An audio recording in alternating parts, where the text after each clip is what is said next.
Auckland की धरती पर जैसे ही प्रधानमंत्री नरेंद्र मोदी का विमान उतरा, पूरा माहौल भारत न्यूजीलैंड दोस्ती के रंग में रंग गया। एयरपोर्ट पर उनका स्वागत किसी सामान्य राजनीतिक प्रोटोकॉल की तरह नहीं था। नरेंद्र मोदी को इतना खुश कर रहे हैं, इतना खुश कर रहा था और ऐसे जैसे पता नहीं उसने आगे से बीजेपी की टिकट लेनी है।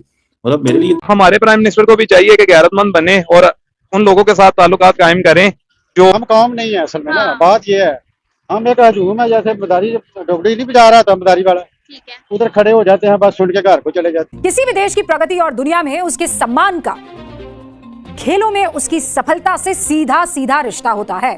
डायरेक्ट कनेक्शन, नीति, राजनीति और कूटनीति। ऑकलैंड की धरती पर जैसे ही प्रधानमंत्री नरेंद्र मोदी का विमान उतरा, पूरा माहौल भारत न्यूजीलैंड दोस्ती के रंग में रंग गया। एयरपोर्ट पर उनका स्वागत किसी सामान्य राजनीतिक प्रोटोकॉल की तरह नहीं था, बल्कि एक विशेष अतिथि और करीबी मित्र की तरह किया गया।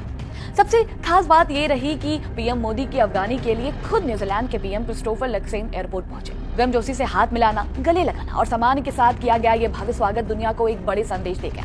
4 दशक बाद किसी भारतीय पीएम की इस ऐतिहासिक यात्रा ने न सिर्फ दोनों देशों के रिश्तों को नई ऊर्जा दी है, बल्कि ये भी दिखा दिया है कि वैश्विक मंच पर भारत का कद लगातार बढ़ रहा है। ऑकलैंड एयरपोर्ट पर दिखा ये ग्रैंड वेलकम अब पूरी दुनिया में चर्चा का विषय बन चुका है। नमस्कार, आप देख रहे हैं जी मीडिया का डिजिटल प्लेटफॉर्म। मैं हूं आपके साथ साक्षी सिंह।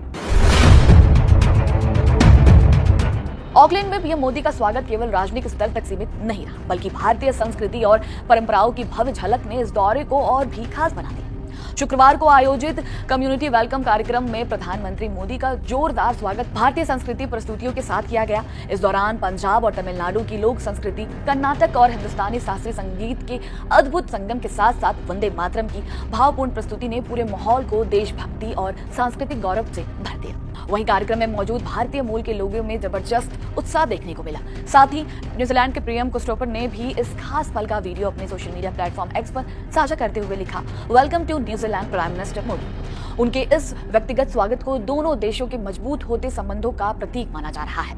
वहीं पीएम मोदी ने भी न्यूजीलैंड पहुंचने पर अपनी खुशी जाहिर की। उन्होंने सोशल मीडिया पोस्ट में कहा कि करीब 4 दशक बाद किसी भारतीय प्रधानमंत्री की ये पहली आधिकारिक न्यूजीलैंड यात्रा है, जो इसे ऐतिहासिक बनाती है। उन्होंने एयरपोर्ट पर मिले विशेष सम्मान के लिए पीएम लक्सेन का आभार व्यक्त किया और विश्वास जताया कि ये दौरा भारत न्यूजीलैंड संबंधों को नई ऊंचाइयों तक ले जाएगा। दरअसल पीएम मोदी अपने 3 देशों के विदेश यात्रा के अंतिम चरण में न्यूजीलैंड पहुंचे हैं। इससे पहले उन्होंने इंडोनेशिया और ऑस्ट्रेलिया का दौरा किया, जहां कई महत्वपूर्ण समझौते हुए। खासकर ऑस्ट्रेलिया के साथ सिविल न्यूक्लियर एनर्जी, समुद्री सुरक्षा और क्रिटिकल मिनरल्स जैसे क्षेत्रों में हुए समझौते को भारत की ऊर्जा और रणनीतिक सुरक्षा के लिए बेहद अहम माना जा रहा है। अब न्यूजीलैंड में पीएम मोदी और क्रिस्टोफर के बीच द्विपक्षीय वार्ता होगी। इस दौरान व्यापार, रक्षा, निवेश, शिक्षा, कृषि, खेल और इंडो पैसिफिक क्षेत्र में सहयोग जैसे कई महत्वपूर्ण मुद्दों पर चर्चा होने की संभावना है। माना जा रहा है कि इस बैठक से दोनों देशों के रिश्तों को नई दिशा और मजबूती मिलेगी। पीएम मोदी का न्यूजीलैंड कार्यक्रम भी काफी व्यस्त रहने वाला है। वो ऑकलैंड स्थित गवर्नमेंट हाउस में उच्च स्तरीय बैठकों में हिस्सा लेंगे। इसके अलावा व्यापार और खेल जगत की प्रमुख हस्तियों से मुलाकात करेंगे और न्यूजीलैंड में रह रहे भारतीय समुदाय को भी संबोधित करेंगे। इस दौरे को लेकर न्यूजीलैंड में बसे भारतीय मूल के लोगों में जबरदस्त उत्साह देखने को मिल रहा है।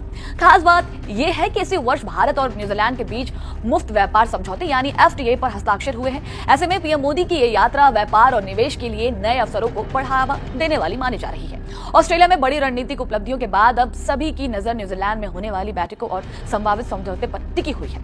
पीएम मोदी का एयरपोर्ट पर मिले ये भव्य स्वागत इस बात का संकेत माना जा रहा है कि न्यूजीलैंड भी भारत के साथ अपने संबंधों को नई ऊंचाइयों तक ले जाने को लेकर उत्साहित है। Jakarta, Australia, New Zealand. आपकी स्क्रीन पे ये तीनों तस्वीरें इस बात की गवाही दे रही हैं कि कैसे ग्लोबल मंच पर अब भारत एक बार फिर से विश्व गुरु बनने की राह पर है। इंडोनेशिया, मेलबर्न और अब ऑकलैंड के देश के प्रमुख जिस तरह पीएम मोदी के स्वागत के लिए खुद आगे आए, वो एक नए और मजबूत भारत की गाथा लिखने के लिए काफी है। नरेंद्र मोदी को इतना खुश कर रहे हैं, इतना खुश कर रहा था और ऐसे जैसे पता नहीं उसने आगे से बीजेपी की टिकट लेनी है। मतलब मेरे लिए थोड़ी सी ये बड़ी एस्टॉनिशिंग चीज थी। थोड़ा सा एक्स्ट्रा चले गए।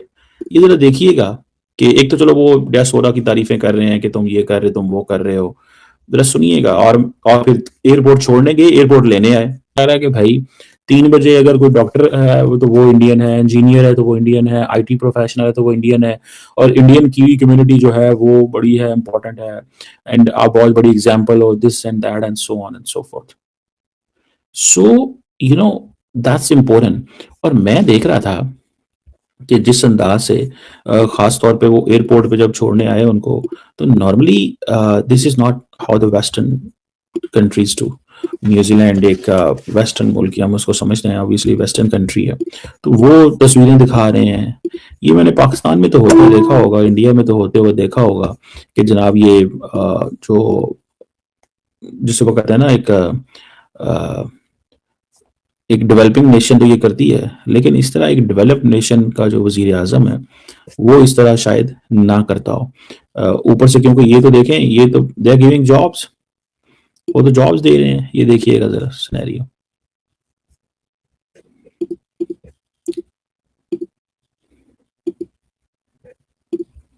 ये basically when he is meeting with the people, और ये उनको गुड बाय कह रहे हैं, और उससे पहले जनाब उनको वो दे रहे थे, तस्वीरें दिखा रहे हैं कि देखो जनाब आप खुद एयरपोर्ट छोड़ने आए। वो रात को ही आया, रात को निकल के मेरे ख्याल एक दिन मोदी रहा है वहां पे। सो द पॉइंट इज, और नमस्ते और ये चीजें करना, और बहुत ज्यादा ये देखिए तस्वीरें दिखा रहे हैं। तो मुझे लगता है कि शायद बीजेपी के, इन्होंने बीजेपी की टिकट लेनी है, ट्रस्ट मी, मुझे तो ऐसे लग रहा है। लेकिन ये जो सारी तस्वीरें उसने नहीं दिखाई, कुछ दिखाई हैं और ये कहा कि ये तुम्हारे लिए है। The reason behind is maybe कि वो उन्होंने किसी ने बताया होगा कि ये करने से you can win Narendra Modi. अच्छा, दोनों की जो टू वे ट्रेड है वो तकरीबन $4 अरब के तकरीबन, जिसे आप कह लेंगे $2.5 अरब के करीब है, ठीक है। और तो इतनी कोई बड़ी ट्रेड नहीं है, पहली बात तो ये। जो मर्चेंटाइज ट्रेड है वो $1.3 बिलियन है, और ये न्यूजीलैंड के वो उसमें बता रहा हूँ। और जो दूसरी है वो थोड़ी कम है, वो मतलब जो टोटल गुड्स एंड सर्विसेज वो ज्यादा है, ठीक है जी। इंडिया जो है उसको ट्रेड सरप्लस है, वो उनके साथ काम शाम करते हैं। और दूसरा, न्यूजीलैंड का वज़ीर आज़म ये भी समझता है कि ये आए हुए थे लास्ट टाइम ना इधर, तो सिखों के हवाले से जो इंडिया की पॉलिसी है उसको बहुत सारी चीजें ये नरेंद्र मोदी वहां पे जो इनको गुरुद्वारा भी लेके गए थे, इफ यू डोंट रिमेम्बर, मुझे याद है, ये प्राइम मिनिस्टर को। दूसरी पे एक और बात भी है कि you know what seems now, जो चीज नजर आती है एट दिस मोमेंट, वो ये है कि शायद प्राइम मिनिस्टर लक्सन ये समझता था कि अगर ये ऑस्ट्रेलिया आ रहा है और न्यूजीलैंड आ रहा है तो मींस कि इसने न्यूजीलैंड और ऑस्ट्रेलिया को बराबर गिना है, तो दैट इज इंपॉर्टेंट फॉर अमी। जैसे उसकी कंट्री में इकोनॉमी जो उसको पता है ये काम से आ सकती है, तो उसने उन दोनों में जाके किए हैं पूरे। ठीक है, तो पाकिस्तान की तरफ से इस तरह की चीजें हमें क्यों नहीं नजर आ रही? क्या मीडिया नहीं दिखा रहा? देखें, पाकिस्तान की पहली बात तो है कि हमारे पास इस तरह की कोई लीडरशिप नहीं है, कि कोई अच्छा कोई लीड नहीं कर रहा पाकिस्तान को। चाहे आप किसी भी सियासतदान की बात कर लीजिए, सारे सियासतदान ऐसे ही हैं। पाकिस्तान को एक अच्छी लीडरशिप चाहिए, फिर पाकिस्तान की जो डेमोक्रेसी है उसको अच्छी चाहिए, पाकिस्तान की जो ब्यूरोक्रेसी है वो इस तरह से अच्छी नहीं है। जो पाकिस्तान जिन जिन कंट्रीज में जाके दौरे करते हैं, वहां जाते हैं, तस्वीरें खिंचवा ली, खाने शाने खा लिए और आ गए। ब्यूरोक्रेसी हमारी नहीं अच्छी, लीडरशिप हमारी नहीं अच्छी, अच्छा क्या है हमारा? हमारे पास सिर्फ खाने अच्छे हैं और कुछ नहीं अच्छा हमारे पास। अच्छा, तो क्या ये पाकिस्तान हमारी किस्मत खराब है? इंडिया की किस्मत क्यों नहीं खराब है इतनी? हमारे साथ आजाद वाले क्या कहना चाहेंगे? उधर की लीडरशिप और इधर की लीडरशिप में क्या डिफरेंस है? देखिए, उनकी अवाम के पास जो है ना सबसे बड़ा शऊर है, हमारी अवाम के पास शऊर नहीं है। अभी आप देखें रजादार जो केस है वो जो हुआ, उस केस को दबाने के लिए उन्होंने वो जो आपका जनरल एंकर है रियान तारिक, उसको अरेस्ट कर लिया कि जी आपने कैदी नंबर 804 पे गाने बनाए थे, उसको अरेस्ट कर लिया उस बात पे।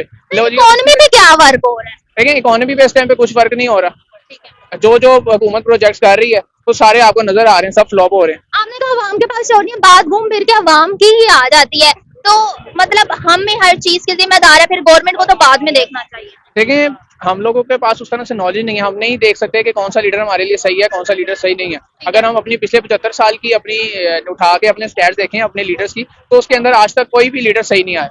ठीक है, ऑस्ट्रेलिया, फ्रांस, न्यूजीलैंड, अभी मैं मतलब सबसे यही पूछ रही हूँ कि एक के बाद एक दौरे हो रहे हैं, पाकिस्तान को कोई इनवाइट क्यों नहीं कर रहा? देखें, पाकिस्तान को इनवाइट इसीलिए नहीं किया जा रहा है क्योंकि पाकिस्तानियों की ये रवायत मशहूर है, जाते हैं, खाते हैं, पीते हैं और आ जाते हैं। अब देखें, दौरे पाकिस्तान से उनको कोई प्रोजेक्ट वो हो ना, जैसे आपके ऊपर देखें चाइना ने इस टाइम पे इन्वेस्ट किया हुआ है, सी पैक के तौर पे चाइना अच्छा खासा इन्वेस्टमेंट करके अच्छा खासा प्रॉफिट अर्न कर रहा है। अब ये कोई चीज दूसरी कंट्री आगे करे तो नहीं कर सकती। अभी आप देखें ये मेट्रो लाइन चल रही है, अब मेट्रो लाइन पे भी गवर्नमेंट ने इन्वेस्ट किया हुआ है अच्छा खासा, इधर से प्रॉफिट हो रहा है। अब इधर आप कह देंगे जी आप कोई दूसरी, आप यूएसए से आ गई हैं, आप कहती हैं कि जी मैं इस टाइम पे अपनी ये बस लेकर आ रही हूँ, इंट्रोड्यूस करा रही हूँ, तो गवर्नमेंट मेट्रो को प्रेफर करेगी, आपकी बस को प्रेफर नहीं करेगी। ये गलती है। आप कहने का मतलब सिर्फ एक चाइना को लेके ना चले, दूसरी कंट्रीज को भी मौका दें। वैसे भी इंडिया की भी बात करें तो फ्री ट्रेड एग्रीमेंट हुआ, यूरोपीय यूनियन के साथ 27 कंट्रीज हैं उसके अंदर। तो आपको लगता है कि भाई हमें चाइना वर्सेस मतलब एक चाइना पे डिपेंड नहीं करना चाहिए? लेकिन चाइना को साथ लेके चलें, क्योंकि चाइना ने हमारा बहुत साथ दिया है। बहुत सी मुश्किलात जब हमें पड़ी हैं, हमने जब अगेंस्ट इंडिया के साथ वॉर्स भी हमने करनी पड़ी है। सर आप एक चीज वैसे एक और चीज भी तो देखें ना, हम हर चीज चाइना से खरीद रहे हैं, चाइना को फायदा है पाकिस्तान में। सोलर पैनल आए, इंडिया खुद बना रहा है, हम चाइना से 95 से 100% खरीद रहे हैं। फायदा है ना उसका कि इस कंट्री ने तो कभी भी कुछ भी नहीं बनाना। उसका नुकसान आपको ये है कि आपका जितना यंगस्टर है, जितना यंग इंजीनियर है, वो पाकिस्तान में बेरोजगार है। बाकी जितने लोग आपके यंगस्टर हैं, आप हैं, मैं हो गए, हम लोगों को पाकिस्तान में चांस नहीं मिलता। आपका जितना यंगस्टर है, जितना, क्योंकि जो आपको फायदा दे सकता है वो आपका इस टाइम आधे से ज्यादा बैरून मुल्क बैठा हुआ है। यूके में आपका सारा पाकिस्तानी बैठा, तो वही पाकिस्तानी को अगर आप इधर पाकिस्तान लाते हैं, चांस देते हैं। अब देखें इंडिया सोलर पैनल खुद बना रहा है, उसका इंजीनियर काम कर रहा है, पाकिस्तान का जो इंजीनियर है वो यूके बैठा हुआ है, यूके के लिए बना रहा है। आप पाकिस्तान उस इंजीनियर को लेकर आए, जैसे आपने जब एटम बम बनाया था तो यूएसए से उठा के लाए थे आप अब्दुल कदीर खान को, उसी तरह आप अपने जितना इंजीनियर है उसको लेकर आए, उसको प्रोजेक्ट दें। किसी भी देश की प्रगति और दुनिया में उसके सम्मान का खेलों में उसकी सफलता से सीधा सीधा रिश्ता होता है, डायरेक्ट कनेक्शन। नीति, राजनीति और कूटनीति, है ना। दुनिया में ये तीनों चीजें दबदबे का हार्ड पावर है, नीति, राजनीति और कूटनीति। लेकिन खेल और कला ये राष्ट्र की छवि और उसकी पहचान के लिए सॉफ्ट पावर का काम करते हैं। पीएम मोदी की यही स्कार्फ से स्पोर्ट्स तक वाली डिप्लोमेसी न्यूजीलैंड में देखने को मिली। पीएम मोदी संबंधों के इस मैदान में ग्लोबल पावर और कूटनीति भी खेल रहे हैं। रग्बी से लेकर रोइंग तक की बात कर रहे हैं। 100 साल पुराने खेल के रिश्ते को दुनिया को दिखा रहे हैं। दोनों देशों ने स्पोर्ट्स जॉइंट एक्शन प्लान पर साइन किया है। रोड मैप है 2030 का, जिसका मकसद है दोनों देशों के बीच खेल के रिश्तों को एक बिल्कुल नए लेवल पर लेकर जाना है। अब आप कहेंगे न्यूजीलैंड से खेल वाला संबंध बनाकर क्या ही हो जाएगा, न्यूजीलैंड से ऐसा क्या स्पोर्ट्स से हम ले लेंगे। इस डील की खास बात यह है कि स्पोर्ट्स साइंस और वर्ल्ड क्लास कोचिंग पर हमने समझौता किया है। पता है क्यों? क्योंकि न्यूजीलैंड के पास खेल की बेहतरीन टेक्निक है, ट्रेनिंग का एक मॉड्यूल है। आप कहेंगे इसका क्या प्रूफ है? अभी बताती हूँ, प्रूफ भी देती हूँ आपको। वहां के एक्सपर्ट्स हमारे भारतीय एथलीट्स और कोचेस को हाई परफॉर्मेंस ट्रेनिंग देंगे। खेल के दौरान लगने वाली चोटों से उबरने के लिए स्पोर्ट्स मेडिसिन, स्पोर्ट्स साइंस की एडवांस टेक्नोलॉजी भारत के साथ शेयर करेंगे। यानी हमारे खिलाड़ियों को अब और भी ज्यादा इंटरनेशनल लेवल की फैसिलिटीज मिलेंगी। भारत और न्यूजीलैंड के खेलों के इस रिश्ते को पूरे 100 साल होने जा रहे हैं और इसे सेलिब्रेट करने के लिए दोनों देश 100 साल यानी 100 years of unity through sport इसका जश्न मना रहे हैं। न्यूजीलैंड के से पहले जब पीएम मोदी ऑस्ट्रेलिया में थे ना, तो वहां भी भारत और ऑस्ट्रेलिया के बीच ऐतिहासिक India Australia sports collaboration road map launch किया गया। अब इसमें क्या हुआ? इसमें यह हुआ कि ऑस्ट्रेलिया की सबसे मशहूर T20 लीग है ना, बिग बैश लीग, उसकी ओपनिंग सेरेमनी भारत में होगी पहली बार। दोनों देशों की कंपनियां मिलकर खेल का सामान बनाने, बड़े स्पोर्ट्स इवेंट्स को मैनेज करने और स्पोर्ट्स से जुड़े नए स्टार्टअप्स को बढ़ावा देने के लिए हाथ मिलाएंगे। महिला खिलाड़ियों के लिए स्पेशल बायलैटरल टूर्नामेंट्स आयोजित किए जाएंगे। यह समझौता ऑस्ट्रेलिया के साथ हुआ। ये साझेदारियां, ये फैसले और जो ये पिन पॉइंट एक्शन प्लान है, ये ऐसे ही नहीं बन रहा है कि चलो गए हैं तो क्या करें, चलो खेल पर भी साइन करके आ जाते हैं। दोस्ती बढ़ानी है तो कहां बढ़ाए, चलो खेल, ऐसा नहीं है। ये चीजें इतनी तेज रफ्तार में यूं ही नहीं चल रही है। पीएम मोदी तैयारी के साथ, एकदम होमवर्क के साथ मैदान में उतरने वाले नेता हैं। ये मुझे बताने की जरूरत नहीं है, वो राजनीति का मैदान हो कि खेल का मैदान हो। अब क्रोनोलॉजी समझिए। 2030 में भारत कॉमनवेल्थ गेम्स की मेजबानी करने वाला है। कब करने वाला है? 2030 में। 2032 में ऑस्ट्रेलिया ओलंपिक खेलों का आयोजन करने वाला है और 2036 में भारत ओलंपिक खेलों की मेजबानी करने वाले देशों की रेस में शामिल होने वाला है, शामिल है इनफैक्ट। इस पूरी टाइमलाइन पर मोदी सरकार की नजर है। भारत अहमदाबाद को सिर्फ 2030 के कॉमनवेल्थ खेलों के हिसाब से नहीं, बल्कि ओलंपिक खेलों के हिसाब से तैयार कर रहा है। समझ गया? मतलब केवल कॉमनवेल्थ का खेल हम लोग ऑर्गेनाइज कर दे अहमदाबाद में, ये अपना सपना नहीं है। ओलंपिक खेलों के हिसाब से भी हम देश को तैयार कर रहे हैं। ऑकलैंड को वही स्पार्क अरीना और वहां वही मंजर, जब पीएम मोदी जी वहां पहुंचे तो पूरा न्यूजीलैंड मोदीमय हो गया। 40 साल का इंतजार खत्म हो, और जब वहां हथकड़ हमारे कथक की जुगलबंदी हुई तो दुनिया ने देखा कि असली ताकत क्या होती है। हजारों की भीड़ में सिर्फ एक ही नारा गुजरा था, मोदी मोदी। लेकिन असल बात क्या है कि जब भारत दुनिया के दूसरे कोने में नए नए रास्ते खोल, तब हमारे पड़ोसी देश पाकिस्तान का क्या हाल है? उनकी बेइज्जती तो देखो भाई, वो लोग आज भी IMF के दरवाजे पे भीख मांग रहे हैं और बन रहे हैं। और क्या ये लोग चले थे ईरान और अमेरिका का सिफारिश है, वो भी इनसे नहीं हुआ। और यहाँ हमारे PM न्यूजीलैंड के साथ रोड मैप 2030 तय कर रहे हैं। सोचिए, एक तरफ भारत है जो टेक्नोलॉजी, ट्रेड और ग्रोथ की बात कर रहा है, और दूसरी तरफ पाकिस्तान है जिसका नाम आज दुनिया में सिर्फ इंस्टेबिलिटी और टेररिज्म के लिए जाना जाता है। उनकी तो इकोनॉमी की धजिया भूल गई है, इकोनॉमी है कहाँ उनके पास? उनका सिस्टम पूरी तरह फेल हो चुका है। वो लोग बस बैठकर इंडिया की कामयाबी देख रोते हैं, अंदर ही अंदर जलते हैं। उनकी असलियत में बस इतनी है दोस्तों, ये है कि ये बैठ कर बस तमाशा देखते हैं। जब PM मोदी जी ने वहां की डायस्पोरिक कम्युनिटी को संबोधित किया तो उन्होंने साफ कह दिया कि भारत अब रुकने वाला नहीं है, हम विश्वासघातु हैं, बनने की राह पर है। इंडिया आज ग्लोबल लीडर है। आज अगर कोई बड़ा देश दोस्ती का हाथ बढ़ाता है तो वो भारत की तरफ बढ़ता है, पाकिस्तान की तरह नहीं। पाकिस्तान की तो दुनिया में कोई इज्जत कहाँ बची है? उनका लीडर हो या वहां की आवाम, सबको पता है कि उन्होंने अपनी बर्बादी के लिए खुद को जिम्मेदार ठहराया है। हम चांद पे पहुंच रहे हैं और वो लोग अभी भी आटे के लिए दंगे कर रहे हैं। इससे बड़ी बेइज्जती और क्या हो सकती है? भारत की हर एक जीत उनकी सबसे बड़ी हार है। वो जितना जलेंगे हम उतनी तेज से आगे। ये नया भारत है और यहाँ सिर्फ हमारा दबदबा चलता रहे।